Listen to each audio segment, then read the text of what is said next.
창세기 강의 26번째 시간입니다. 지난 시간에는 창조 첫째 날의 역사를 말씀드렸고 이 시간에는 창조 둘째 날의 역사를 말씀드리겠습니다. 하나님께서 창조 역사를 베푸시던 과정을 지켜본 사람은 아무도 없지요. 그런데 창세기 기록자인 모세는 어떻게 이런 창조 과정을 알 수 있었을까요? 하나님께서 친히 알려주셔서 알 수가 있었습니다. 하나님께서는 모세와 함께 하시며 하나님의 살아계신 증거를 나타내 주셨습니다. 예를 들어 모세를 통해 애굽의 바로 앞에서 행하신 열재앙의 이적들만 보아도 하나님께서 모세와 함께 하심을 알 수가 있지요. 출애굽기 7장 1절에 보면 내가 곧 하나님께서 너로 모세로 바로에게 신이 되게 하셨다 말씀하시기도 했습니다. 이처럼 모세와 함께 하시는 하나님의 증거가 분명했기에 모세가 기록한 이 창세기도 하나님의 말씀이요 참임을 우리는 믿는 것입니다. 그처럼 모세와 함께 하셨던 하나님께서는 오늘날 본 재단과도 함께 하시며 무수한 기사와 표적을 나타내 주셨습니다. 그리고 성령의 감동함 가운데 이 창세기의 말씀을 풀어주셨죠. 모세를 통해 모세는 받아서 기록하고 저는 이 또 창세기를 풀고 있는 것입니다. 저와가 참 잘 맞습니다. 성경 창세기 첫 권에서 또 마지막 때 이렇게 또 풀어서 전하니까요. 그러니 창세기 강의의 말씀이 참이요 진실임을 믿으시기 바랍니다. 창세기 강의를 통해서 과학이 풀지 못한 내용들이 풀어질 것입니다. 또는 과학계의 기존 이론이나 세상의 상식과는 상반 내용들도 설교로 나갈 수 있지요. 그럴지라도 이 창세기 강의 말씀이 참임을 성도님들은 믿으시기 바랍니다. 우리에게는 이 말씀을 확증하는 많은 기사와 표적이 있기 때문입니다. 하나님의 창조 권능은 사람의 지식의 한계를 초월합니다. 하나님께서는 사람의 지식과 능력을 뛰어넘는 무한한 지혜와 권능으로 창조 역사를 이루셨습니다. 앞으로 참 재밌는 이렇게 창세기 풀이가 나갈 텐데요. 예를 들어서 여러분 그동안 이제 많은 권능을 행했는데 좀 궁금한 것들이 많이 있을 거 아닙니까? 폐에 들어간 거봉, 어린아이 폐에 들어간 거봉이 어떻게 기도받을 때 없어져 버리는가, 사라져 버리는가? 어떻게 맹장이 급성맹장이 터져서 복막염이 됐는데 어떻게 기도받으니까 깨끗하게 그것이 사라져 버리는가? 또 짧은 다리가 소아마비로 그래서 짧은 다리 이래서 잘 걷지를 못하는데 어떻게 기도를 받자 순간에 뼈들이 자라고 힘줄 모든 세포 모든 것 자라가지고 정상이 돼서 잘 걷게 됐는가? 이런 무수한 참 여러분들이 눈으로 본 바요 만진 바지만 그러한 것들을 이해하기 어려운 일들이 있지 않습니까? 이러한 것들이 앞으로 또 설명이 되어질 것입니다. 어떻게 하나님의 역사하신 거봉은 어떻게 사라지는지 이런 것들을 여러분들 설명해 드림으로 더 믿음이 되고 은혜가 될 줄로 압니다. 그래서 하나님께서는 사람의 지식과 능력을 뛰어넘는 무한한 지혜와 권능으로 창조 역사를 이루셨습니다. 창조주 하나님께서 사람을 이해시키기 위해 사람의 한정된 지식의 수준에 맞춰서 창조 역사를 베풀 수는 없지요. 피조물인 사람은 하나님의 창조 역사에 대해 맞다 틀리다 판단할 입장이 못 됩니다. 왜 하나님은 이렇게 우리를 만들어 놓으셨을까? 왜 두 눈, 코, 콧구멍, 둘, 입, 양, 귀, 얼굴 형상 이렇게 만들어 놓으셨을까? 그런데 하나님은 최상으로 아름답게 만들어 놓으셨다고 그래요. 최상으로. 왜 사람은 서서 걸어 다닐까? 왜 짐승은 네 발로 기어다닐까? 새는 날개가 있고 왜 날아다닐까? 다 궁금한 일들 아닙니까? 앞으로 설명이 다 되어질 것입니다. 왜 하나님은 사람은 두 발로 걸어 다니고 왜 짐승은 네 발로 기어다녀야 되고 왜 새는 날개가 천국을 날아야 되는지 다 설명이 또 되어질 것이고요.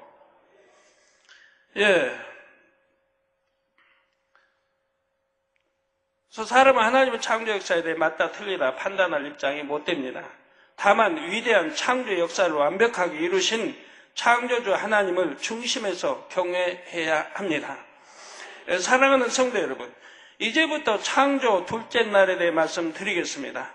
둘째 날이 되기 전의 지구는 어떤 모습이었습니까? 생명수에 완전히 잠긴 상태였지요. 창조 둘째 날이 되자 하나님께서는 물 가운데 궁창이 있어 물과 물로 나뉘게 하리라 하고 말씀하셨습니다. 그 말씀대로 지구를 완전히 덮고 있던 물 가운데 궁창이 생겼지요. 여기서 우리는 그 당시 물이 지구를 겉표면만 살짝 덮고 있었던 것이 아니었음을 알아야 합니다. 지구의 가장 높은 산까지 완전히 잠기고도 남을 만큼 많은 물이 덮고 있었습니다. 이러한 물 가운데 궁창이 생겼고 물은 궁창 아래와 위로 나뉘었지요. 하나님께서는 물 가운데 생긴 궁창을 하늘이라 칭하셨습니다. 그런데 둘째 날의 창조 역사는 육의 세계와 영의 세계에서 동시에 이루어졌습니다. 먼저 육의 세계에서 이루어진 일을 말씀드리겠습니다. 지구의 궁창, 곧 하늘이 만들어졌다는 것은 대기권이 형성되었음을 뜻합니다. 대기권이란 지상 약 1000km까지의 대기층입니다. 그러니까 부산을 갔다 올 이런 거리 높이에 있는 거죠. 이게 1000km까지 이걸 대기층이라고 합니다. 대기권은 지구의 생명체가 살 수 있도록 여러 가지 역할을 하죠. 이게 저절로 뚝딱 생긴 게 아니에요. 대기권도 하나님의 섭리 안에 다 있는 것이고, 그래서 대기권 중에 지상 약 30km 이내에 전체 공기의 대부분이 존재합니다. 이 공기 중에는 동식물이 호흡하는 데 필요한 산소가 들어 있습니다. 또한 대기권은 태양이나 외계에서 지구로 들어오는 해로운 빛을 흡수합니다. 운석이 지구 표면에 충돌하는 것을 막는 보호막 역할도 해주지요. 그리고 지구 표면에서 나오는 열의 일부를 흡수하여 품고 있어서 지구를 보온해 주기도 합니다. 또한 대류 현상으로 열을 고르게 퍼뜨려서 지구 각 지역의 온도 차이를 줄입니다. 이처럼 지구에서 중요한 역할을 하는 대기권이 창조 둘째 날 조성된 것입니다. 하나님께서는 이 궁창을 중심으로 물을 위와 아래로 나누셨다 했습니다. 그러면 먼저 궁창 아래의 물은 무엇일까요? 간단히 말해서 지구에 있는 물입니다. 이 궁창 아래의 물은 창조 셋째 날에 한 곳으로 모여 바다를 이루지요. 다음으로 육의 세계에서 궁창 위의 물은 무엇일까요? 바로 공기 중에 있는 수증기입니다. 공기 중의 수증기는 일정한 온도에서 물방울로 응결되지요. 이런 물방울이 모이면 구름이 되어 우리 눈에 보이는 것입니다. 이 물방울들이 뭉쳐서 땅으로 떨어지는 것이 비입니다. 또 구름 속의 물방울들은 기온이 낮아지면 얼음으로 바뀝니다. 구름에서 이 얼음 입자가 형성되어 내리는 것이 눈 또는 우박이지요. 이처럼 궁창 위에도 물이 있음으로 인해 지구 곳곳에 수분이 골고루 공급되어 생명체가 살 수 있는 것입니다. 비나 눈이 되어 내린 물은 태양열에 의해 수증기가 되어 다시 하늘로 올라가서 구름이 되지요.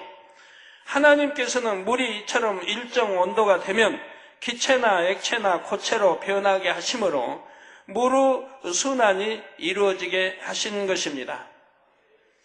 이러한 사실은 현대 과학에 의해 근대에 와서야 밝혀졌지요. 그런데 성경에는 이 물의 순환에 관한 내용이 이미 수천 년 전에 기록이 되어 있습니다.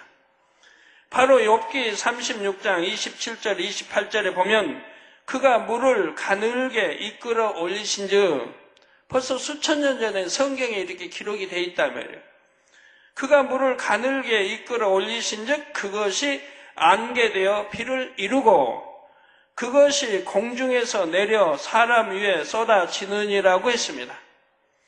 또한 에레미야 10장 13절에는 그가 목소리를 발하신즉 하늘에 많은 물이 생기나니 그는 땅 끝에서 구름이 오르게 하시며 비를 위하여 번개하게 하시며 그 곳간에서 바람을 내시거늘 했지요.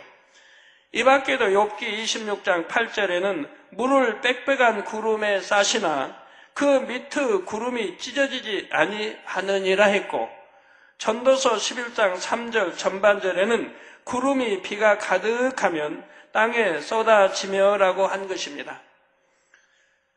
구름에 비가 가득하면 땅에 쏟아지며, 지구 전체적으로 볼 때 태양열은 초당 수십억 리터의 물을 증발시킨다고 합니다. 이렇게 증발한 수증기는 하늘로 올라가서 구름을 형성하지요. 바람과 기류는 이 구름들을 이동시키고 비나 눈으로 지면에 내리게 합니다. 이에 대해 욥기 37장 11절에서 12절에도 그가 습기로 빽빽한 구름 위에 실으시고 번개빛의 구름을 널리 펴신즉 구름이 인도하시는 대로 두루 행하나니 이는 무릇 그의 명하시는 것을 세계상에 이루려 함이라고 말씀했지요. 이처럼 막대한 양의 지표의 물이 중력을 역행하여 대기권으로 올라가는 것이나, 우리 말일 인력 보면 저 위에서 떨어지는 거 아니에요? 지구에 끌어당긴 힘으로 오히려 이렇게 떨어져야 되는데, 이 공중에 아무것도 없는데 하면, 여기 놓으면은 체면대로 가야 되는데 밑으로 떨어지게 돼 있다 이 말이에요. 그런데 중력을 역행하여 대기권으로 오히려 올라갑니다. 얼마나 신비한 일입니까?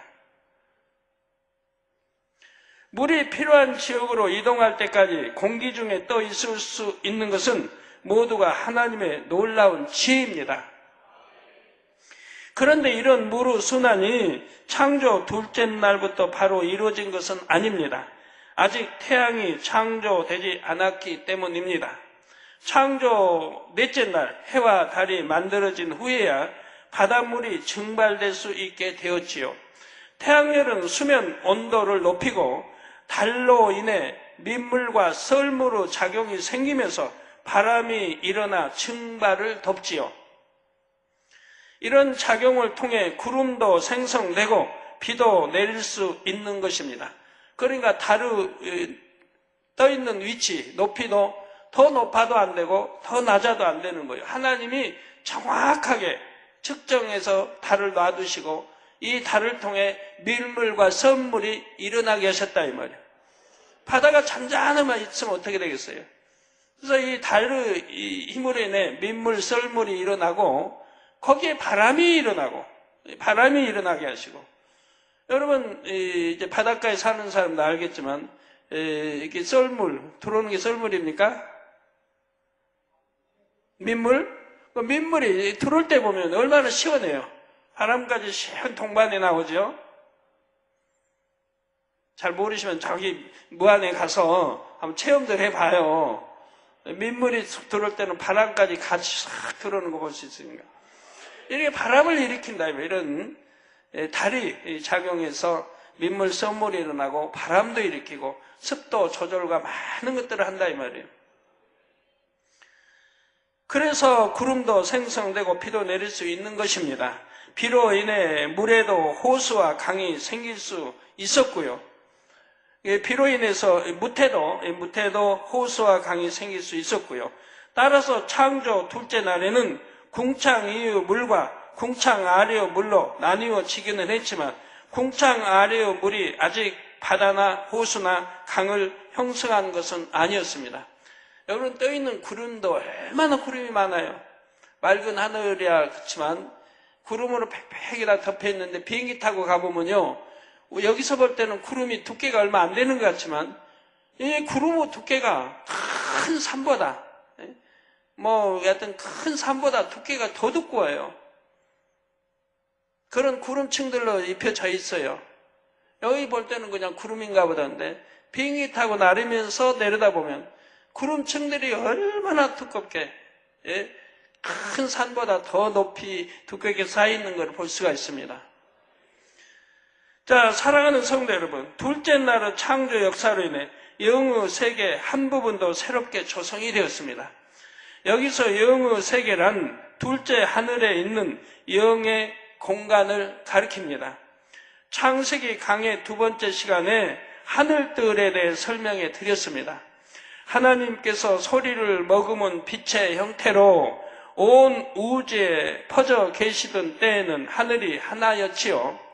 그런데 하나님께서 영계의 정점에 하나의 빛으로 응집하셨습니다. 이때 정점을 중심으로 바깥쪽으로 갈수록 빛의 밝기와 영의 밀도가 감소했다 했지요.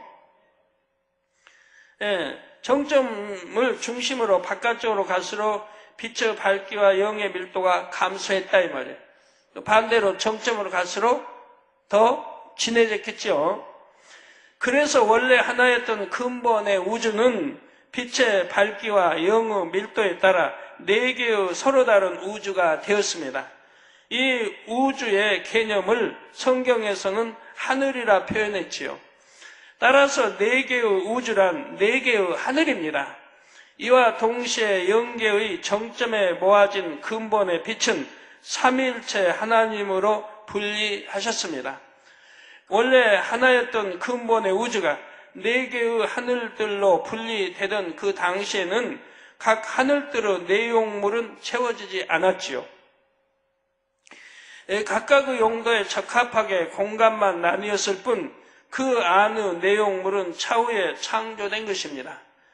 가장 먼저는 삼일체 하나님의 공간인 넷째 하늘의 내용물이 조성되었지요. 성부, 성자, 성령 하나님이 앉으시는 보좌와 머무시는 처소가 마련된 것입니다. 이어 하나님께서 부리시는 영적인 존재들, 곧 천사와 그룹이 창조되었고 그들을 위한 처소가 셋째 하늘에 마련이 되었습니다. 그런데 이 셋째 하늘은 사실 천사나 그룹을 위한 영의 공간이라기보다는 구원받은 하나님의 자녀들을 위한 공간이지요. 천국이 바로 셋째 하늘에 조성된 것입니다. 그리고 이 천국은 주님께서 부활 승천하신 후부터 본격적으로 조성되기 시작했습니다. 천국이 지금도 조성되고 있지요.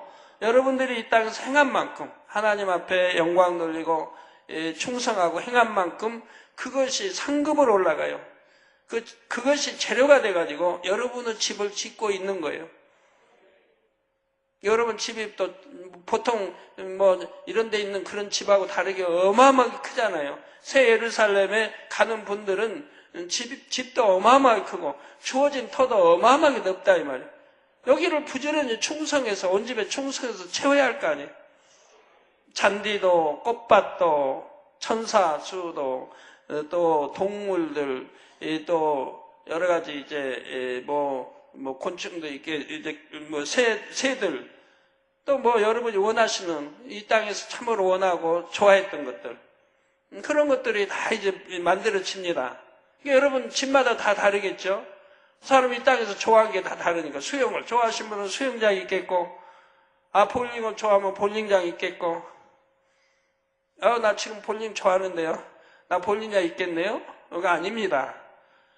내가 볼링을 좋아할지라도 하나님을 위해서 끊어버렸을 때 하나님이 그걸 이제 하늘나라에 다 역사에서 와서 이제 천국 가면 마음껏 하도록 즐기도록 해놓으셨다. 이 땅에서는 내가 참고 좁은 길 가고 하나님을 위해서 모든 걸 버렸을 때 하나님은 이 천국의 아름다운 세상에 다 만들어 놓으셨다 이 말이에요. 이 땅에 즐기고 내가 그걸로 했다 하면 하늘나라는 하나님 만들어 놓으신 이유도 없는 것이고요. 그래서 끊는 것이 복인 거예요. 하나도 끊는 만큼 천국에 영원히 살 하늘나라의 아버지가 축복으로 만들어 주셨기 때문에 복인 것이라 이 말이에요. 그래서 주님께서 부활 승천하신 후부터 본격적으로 조성되기 시작을 했습니다. 총감독자는 누굽니까? 요한복음 나온 대로 우리 예수 그리스도 우리 주님이시죠.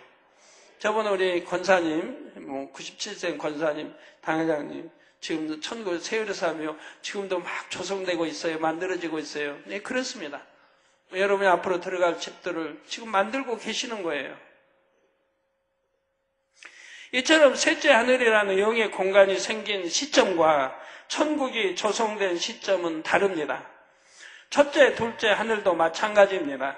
그 하늘들의 공간이 생긴 시점은 넷째 하늘, 셋째 하늘이 생긴 시점과 같습니다.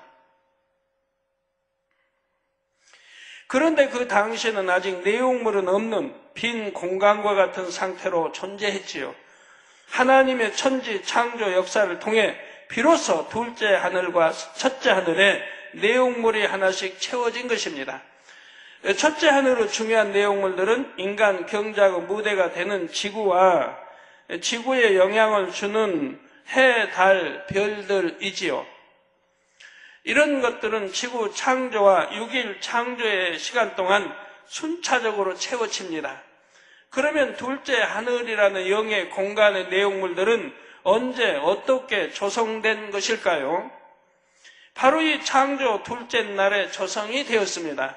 창세기 1차 강해를 들으신 분들 중에는 창조 둘째 날에 둘째 하늘이 만들어졌다고 기억하시는 분들이 계실 수 있습니다. 그런데 지금은 둘째 하늘은 이미 전에 만들어졌고 창조 둘째 날에는 둘째 하늘의 내부가 조성됐다고 설명하고 있지요. 그때는 창세기 계시를 조금씩 받는 대로 설교하던 상황이었습니다. 그래서 전체적인 윤곽을 먼저 잡지 않고 부분적으로 설명이 나갔던 것입니다. 지금도 천국에 대해서는요, 지금 천국 상하군이 나왔지만 완전한 건 아니에요. 아버지가 지금도 주세요. 천국의 삶에 대해서 지금도 주세요. 그러면 다음에 이제 다시 개정파에 나오면 보충할 수가 있는 거죠. 전에도 80년대 설교와 90년대 약간 차이 있었던 거 어떤 분이 지적한 분이 있었는데 그 당시는 그렇게 주셨고 우리가 이해하고 더 영으로 깊이 들어왔을 때는 90년대는 또 그보다 넓혀 또 설명해 주셨고 그러니까 틀린 게 아니라 그렇게 된 거예요. 또 2000년대 와서는 우리가 90년도에 설교했던 내용보다도 더 포괄적으로 깊이 있게 설명이 나오고 있지 않습니까? 계시록도 마찬가지고요. 그런데 80년대는 이렇게 설교하셨는데 90년대는 이렇게 했다고 틀리다고 하시면 안 됩니다. 틀린 게 아니라 이 말입니다. 그래서 2차 강의에서는 전체적인 윤곽을 잡고 세부적인 부분을 설명하고 있습니다. 그렇다고 하여 창조 둘째 날에 둘째 하늘이 만들어졌다는 설명이 틀린 것은 아닙니다. 둘째 하늘의 주된 영역들은 창조 둘째 날에 조성된 것이기 때문입니다. 그러면 둘째 하늘의 주된 영역은 무엇이며 어떻게 조성되었을까요? 본문에 보면 하나님께서 궁창을 만드시고 이 궁창을 하늘이라 칭하셨다 했지요. 앞서 이 말씀은 유구 세계와 영의 세계에 동시에 이루어진 창조 역사를 설명한다 했습니다. 유구 세계의 궁창 곧 하늘이 만들어졌다는 것은 대기권이 형성되었음을 뜻한다 했고요. 동시에 영의 세계인 둘째 하늘의 공간은 두 개의 영역으로 나뉘게 되었습니다. 바로 빛의 영역과 어둠의 영역이 생겼습니다. 이 땅에 인간 경작하시기 위해서 이제 뭐 짐승도 식물 모든 거 이렇게 역사해 주신데 그거 필요하기 때문에 대기권을 형성해 주신 거고요. 모든 이온물질로 막고 또 이제 참 우주에 날아다니는 이런 뭐 운석 뭐 그런 것들도 그냥 곧장 지구로 떨어진다면 어떻게 되겠습니까? 이 대기권이 있기 때문에 지구로 떨어지지 못하는 거예요. 이 대기권으로 들어오면은 여러분이 밤에 이제 쫙 빛을 발하는 뭐죠? 네? 네? 문석 아니 이제 빛을 늘 보는 거예요, 여름에. 유성. 죄송합니다. 유성이 생각이 안 나가지고. 유성 떨어진 걸 보잖아요. 그게 이제 그런 것들이 운석이 떨어지는 거예요. 떨어지는 걸 대기권에서 이렇게 부딪히니까 타면서 빛을 발하는 건지, 빛이 쫙 떨어지면서 그 타가지고 소멸되는 거예요. 큰 것들이 떨어져도. 또 이 지상에까지 닿는 게 있어요. 닿는 게 지상에까지 떨어지는 게 있어요. 그것만 또 주스러 다니는 직업도 있고요. 그것만 주스러 다녀요. 사막이나 이런 데서 미국 같은데 그 운석만 떨어진 거 주스러 다니는 분들. 이것도 주스면 그것도 꽤 좀 값어치가 나간다고 그래요. 근데 그거 얼마나 하늘의 별 따위로 찾기가 쉬운 게 아니죠. 그래서 바로 빛의 영역과 어둠의 영역이 생겼지요. 그래서 창조 첫째 날 밤에 무저경에서 풀려난 루시퍼와 악한 영들은 둘째 날이 되자 둘째 하늘의 어둠의 영역에 머물게 됐던 것입니다. 하나님께서는 루시퍼와 악한 영들이 인간 경작 기간 동안 이 둘째 하늘의 어둠의 영역에 머물 수 있도록 해주셨습니다. 루시퍼와 악한 영들의 처소가 이 어둠의 영역 안에 마련되었지요. 그리고 장차 첫째 하늘에 있는 육의 존재들을 공의 가운데 다스릴 수 있는 권세를 받았습니다. 이러한 악한 영들에 대해 에베소서 2장 2절에서는 공중의 권세 잡은 자라고 했습니다. 공중의 권세 잡은 자. 그리고 에베소서 6장 12절에서는 어두움의 세상 주관자들과 하늘에 있는 악의 영들이라 했고요.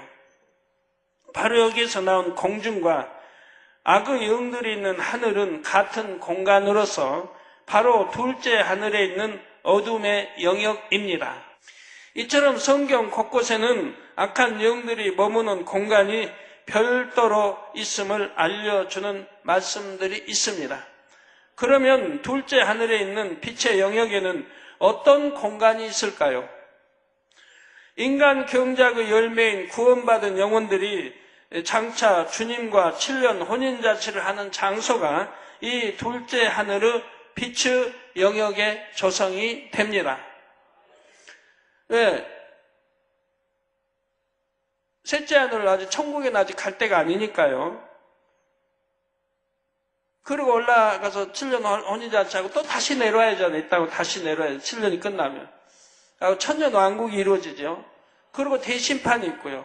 대심판이 끝나야 셋째 하늘 천국에 이제 배정되어 들어가기 때문에 그래서 둘째 하늘에서 7년 혼인잔치가 벌어진다 이 말입니다.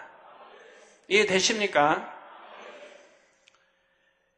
데살로니가전서 4장 17절에 보면 그 후에 우리 살아남은 자도 저희와 함께 구름 속으로 끌어올려 구름 속으로 끌어올려 공중에서 주를 영접하게 하시리니 그리하여 우리가 항상 주와 함께 있으리라 했습니다. 바로 여기 나온 공중이 둘째 하늘에서 빛의 영역 안에 있는 별도의 공간이지요. 그렇다 하여 혼인잔치하는 이 공간이 창조 둘째 날에 완전히 조성된 것은 아닙니다. 천국도 주님의 부활 승천 후에야 본격적으로 조성되듯이 혼인잔치할 공간도 이후에 조성이 되지요. 그런데 둘째 하늘에 있는 빛의 영역에서 중요한 부분을 차지하는 공간은 바로 에덴 동산입니다.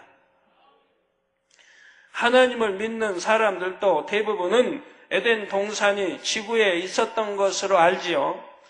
그래서 이스라엘 주변의 중동 지역 등 이곳저곳을 탐사하는 사람들도 있었습니다. 그러나 지금까지 지구의 어떤 곳에서도 에덴 동산의 유적이 발견된 적이 없지요. 참 터무니없는 또 말들 하는 사람도 있죠. 어디에 너무 아름다운 곳이 있대요. 그래서 여기가 에덴 동산이었나 보다. 성경을 너무 모르는 거예요. 성경은 에덴 동산은 축복이 줘서 낳고 죽지도 않고 낳고 죽지도 않고 병도 없고 이별도 없고 영혼이 사는 그런 영의 공간이 그렇게 조그만 데서 에덴 동산이 있었다면 어떻게 되는 거예요 도대체? 아담이 낳은 하와 낳은 그 후손들이 수도 없이 낳고 죽지도 않고 병도 안 들고 수천만 년 살아가는데 도대체 어디로 가서 산단 말이에요? 자, 에덴 동산은 유구 세계인이 지구가 아닌 영의 세계인 둘째 하늘에 만들어졌기 때문입니다. 우리가 동산하니까 그냥 좀 생각이 적게 생각하잖아요. 근데 그게 아니라 이 말이에요. 에덴 동산은 뭐 그 크기가 뭐 어마어마하다. 이 지구와 비교가 안 되는 어마어마하게 큰 이 장소라 이 말입니다. 하나님께서는 첫사람 아담을 지구에서 만드신 후에 둘째 하늘의 에덴 동산으로 이끌어 들이셨지요. 이는 아담이 흙으로 지어졌지만 유구 존재가 아니었기 때문입니다. 창세기 2장 7절에 여호와 하나님이 흙으로 사람을 지으시고 생기를 그 코에 불어 넣으시니 사람이 생명이 된지라 말씀하셨지요. 아담은 하나님의 생기로 인해 생명 곧 살아있는 영적인 존재가 됐습니다. 이런 아담에게 적합한 공간은 이 육의 공간보다는 둘째 하늘에 있는 영의 공간이지요. 둘째 하늘에 있는 영의 공간인 에덴 동산은 영의 세계이지만 셋째 하늘에 있는 천국과는 차원이 다릅니다. 에덴 동산은 분명 영의 세계이지만 에덴 동산에 있는 존재가 이 땅에 온다면 유구 사람의 눈에도 보이고 손으로 만질 수도 있지요. 에덴 동산의 사람들은 여러분이 그 하늘문만 에덴 동산 제2하늘문만 열어주시면 에덴 동산에 있는 사람들을 볼 수가 있지요. 지금도 발가벗고 있어요. 머리끝들은 옷을 입고 있고요. 이 땅에 내려온다면 통일하게 볼 수 있다면 우리 사람처럼 이렇게 그지만 육의 몸은 아닌 생명으로 되어 있죠. 반면 셋째 하늘의 천국에서 내려오는 천사들은 육의 사람들이 볼 수도 만질 수도 없습니다. 하나님께서는 생명으로 만드신 아담을 위해 이 땅과는 별도로 영의 공간인 둘째 하늘에 에덴 동산을 창설하신 것입니다. 이 에덴 동산의 환경은 지구와 비슷하지만 영의 세계이기 때문에 식물이나 동물들도 죽지 않고 썩거나 냄새나는 것도 없지요. 맑고 깨끗하며 아름다운 자연 환경이 늘 그대로 유지됩니다. 이 에덴 동산은 우리가 상상할 수 없을 만큼 넓습니다. 동산이란 표현 때문에 하나의 작은 동산으로 생각하시면 안 되지요. 지구와는 비교도 안 될 만큼 상상이 되지 않을 만큼 넓습니다. 이러한 에덴 동산에 대해서는 창세기 2장에서 자세히 말씀드리겠습니다. 사랑하는 성도 여러분, 이 시간은 창조 둘째 날에 만드신 궁창에 대해 말씀드렸습니다. 유구 세계에서의 궁창 곧 대기권에 대해 그리고 궁창 아래의 물과 궁창 위의 물에 대해서도 말씀드렸지요. 영의 세계에서의 궁창은 둘째 하늘의 빛의 영역과 어둠의 영역이라 했습니다. 그런데 둘째 하늘에 있는 이 빛의 영역과 어둠의 영역은 서로 맞닿아 있지요. 이에 대한 성경 말씀과 둘째 하늘에 있는 또 다른 특별한 공간에 대해서 나중에 이어서 말씀을 드리겠습니다. 특별히 다음 주 창세기 강의 시간에는 하늘에서 내리는 눈에 담긴 오묘한 창조의 섭리에 대해 말씀을 드리겠습니다. 여러분 내려오는 눈, 참 감사하게도 이번 주에 많은 눈이 내렸죠. 예, 다음 주에는 그 눈에 대해 설명이 나갈 거거든요. 눈에 담긴 오묘한 창조의 섭리에 대해 말씀드리겠고요. 아버지 하나님께서 깊이 있게 풀어주셨지요.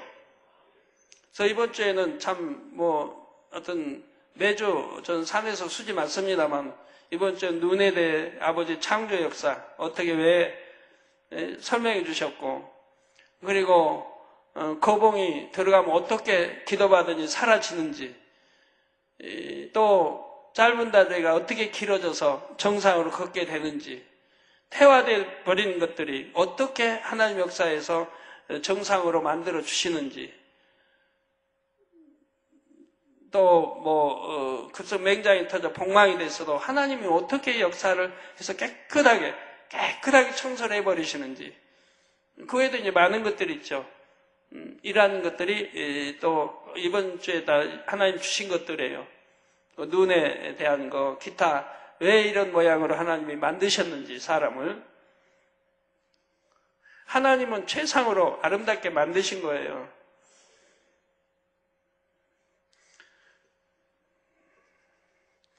왜 사람은 걸어 다녀야 하는지, 짐승은 네 발로 기어 다녀야 하는지, 새는 왜 날아야 되는지, 이게 다 이제 설명해 주셔서 이제 설교로 또 나가게 됩니다.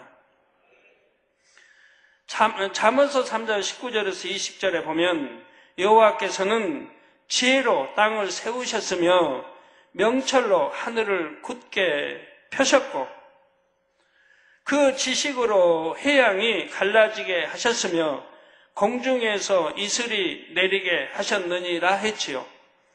공중에서 이슬이 내리는 현상 하나까지도 하나님의 지식으로 된 것입니다.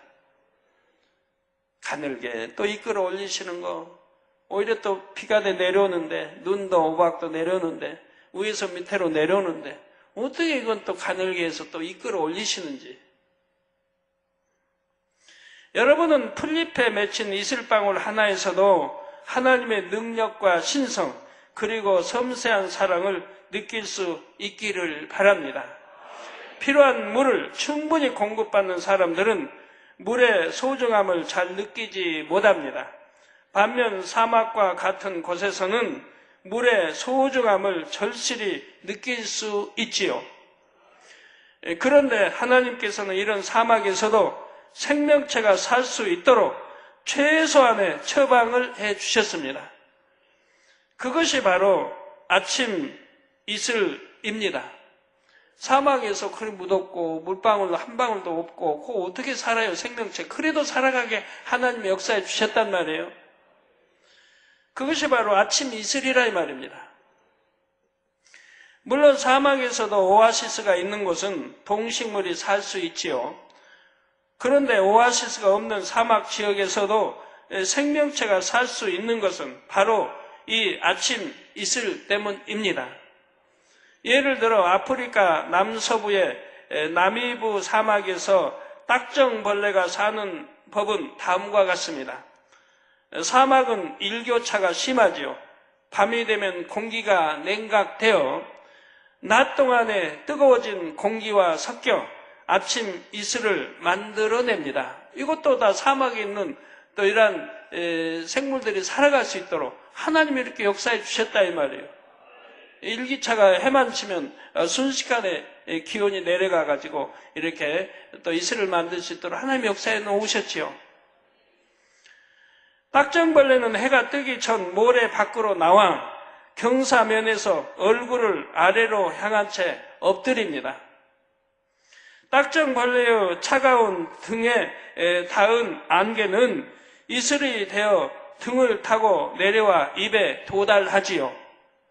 딱정벌레는 물이 없는 사막에서도 이런 방식으로 수분을 섭취하고 해가 뜨면 모래 속으로 숨습니다. 이처럼 이슬로 황량한 사막에서 살아가는 동식물의 생명의 원천이 되지요. 마음이 순수하고 선해질수록 작은 것에서도 창조주의 신성과 사랑을 느낄 수가 있습니다. 저는 짐승들을 보면서도 참 은혜를 많이 받습니다. 짐슬기, 짐승, 새, 곤충들 하나하나 보면서 은혜를 참 많이 받아요. 하나하나 보면 하나님의 섭리 아닌 게 없어요. 짐승은 짐승 나름대로 살 길을 다 만들어 놓으셨어요. 아무리 약자라고 해도 강자의 먹이가 되지 않도록, 먹이가 돼도 또 없어지지 않도록 또 하나님은 다 배려해 놓으셨어요. 그러한 거 하나하나를 참 유념해 보면 참 하나님의 그 창조의 섭리, 짐승, 새, 곤충 하나까지라도 전부 그들 나름대로 생명을 이어갈 수 있도록 다 역사를 해 놓으신 거예요. 그렇게 자세하게 하나님이 다 펼쳐 놓으신 우주, 공간, 동식물 모든 것들을 인간들은 그래도 그 안에 하나님의 창조의 신성과 능력을 찾으려고 하지는 않고 맨 지식만 동원해서 어느 가정을 만들어 놓고 그 안에다 짜맞추기를 하고 있다 이 말이에요. 방송이 그냥 가정해 놓고 그 안에다 맞춰가는 식으로 전혀 사실 아닌 것도 사실대로 맞춰가는 식으로 그렇게들 하고 있다면 진화도 그렇고. 그러니 어떻게 해야 되겠어요? 하나님의 계시를 받는 우리가, 교통하는 우리가 하나님의 가르쳐 주신 대로 해서 이 진화든 이런 것들을 깨트려 나가야 하지 않겠습니까? 그러니까 눈도 하나님이 이제 참 역사하시는 거. 왜 눈은 그 많은 눈이 다 육각형이 되어 있는지. 눈이 전부 육각형으로 되어 있다면 여러 모양의 참 해서 육각형으로 되어 있는데 왜 그렇게 만들어 놓으셨는지. 6일은 또 뭔지, 7일은 뭔지, 12, 17 여러분 아시죠? 벌집도 보면 다 육각형이죠. 벌집이. 물도 다음 주에 설명하기로 하고요.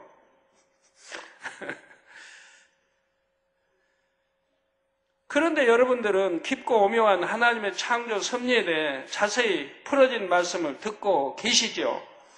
그러므로 더욱 순수하고 선한 마음이 되어 창조주 하나님의 깊은 마음까지 헤아리며 진정 하나님께서 원하시는 삶을 살기를 주님의 이름으로 축원합니다.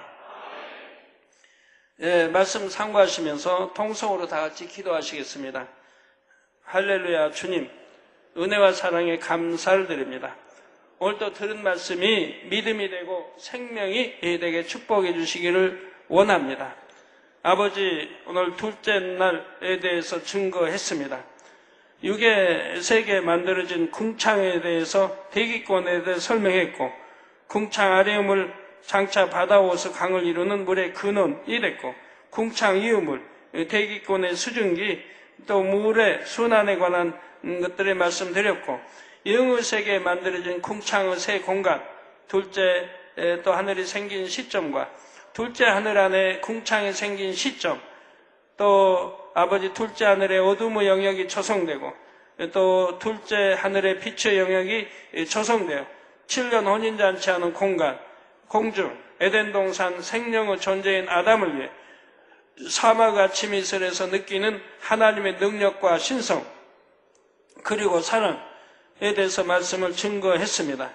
아버지 하나님, 우리 성도님들을 잘 이해하고 양식 삼아서 하나님의 창조의 섭리, 사랑을 잘 깨닫게 도와주시기를 원합니다. 아버지, 우리는 무조건 믿으라 하나님 하시지 않습니다. 아버지, 이렇게 또 창세기를 통해 이렇게 풀어주시고 깨닫고 알게 역사해 주심에 감사를 드립니다. 우리 주 예수 그리스도의 이름으로 기도합니다. 아멘. 예.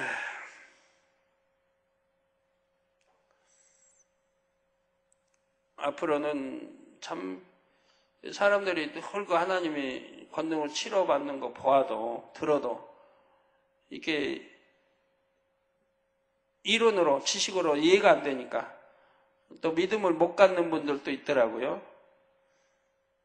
그래서 앞으로 이제 그런 것도 최대한 이해시킬 수 있도록 또 설명해 가려고 합니다. 하나님이 어떻게 눈에 보이지 않는 이런 권능으로 그 이해되지 않는 그냥 아파서 기도해서 나았다는 거하고 보이지 않는 속 부분에 어떻게 해서 참 그렇게 거북이 사라지고 짧은 다리가 길어져서 걷지 못하는 사람이 잘 걷게 되고 이런 걸 여러분이 아신다고 하면 더 큰 믿음에 대해서 또 치료받을 분들이 많이 또 생겨나겠죠. 또 어떤 분은 치료가 되고 어떤 분은 치료가 되지 않고 이런 것도 늘 단히 설명하기 때문에 여러분들이 그냥 다 이해하시면 너무 쉬운데 그래서 응답받지 못할 게 하나도 없는데 문제는 응답받지 못할 게 하나도 없다는 거, 다 응답받을 수 있다는 거예요. 아무리 불구의 몸을 가졌다 해도 이런 걸 창조의 섭리를 알고 또 하나님과 어떻게 하면 담을 풀고 해서 하나님이 긍휼히 여기셔서 하나님이 역사하시면 아니 될 게 없다 이 말입니다. 다 된다 이 말이에요.